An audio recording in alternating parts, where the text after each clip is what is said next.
তো মানে বলছিলাম তোমাদেরকে সেই শুক্রবার থেকে নিরামিষ খেয়ে আছি। নিরামিষ মানে নিরামিষ বলতে মাছ মাংসের মুখ দেখিনি আর কি, ডিম খেয়েছি।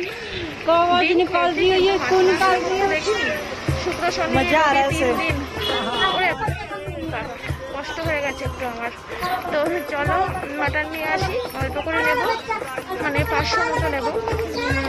ভেবেছিলাম এত সকালে বেরোচ্ছি রাস্তা হয়তো ফাঁকা থাকবে। ও বাবা, চলো সকাল 8টা বাজে, কে বলবে কি ভিড় রাস্তায়। যাই হোক কাছাকাছি এসে গেছি। আর এমনি সময় যখন মাটন কিনতে যাই তখন কচুরি টচুরি নিয়ে নিই, কিন্তু আজকে আর নেবো না। আজকে সকালে পাউরুটি আর জেলি দিয়ে টিফিন হয়ে যাবে, তো তার জন্য দেখলে আগের দিনকে ওগুলো কিনে রেখেছি ঘরে, কিন্তু একদিনও খাওয়া হয়নি। তো পাউরুটি জেলি দিয়ে টিফিন হয়ে যাবে সকালে। আজকে আর সব বাইরে থেকে খাওয়ার কিছু কেনার দরকার নেই, শুধু মাটনটা নেবো, এই ব্যাগটাই নেবো। ঠিক আছে চলো।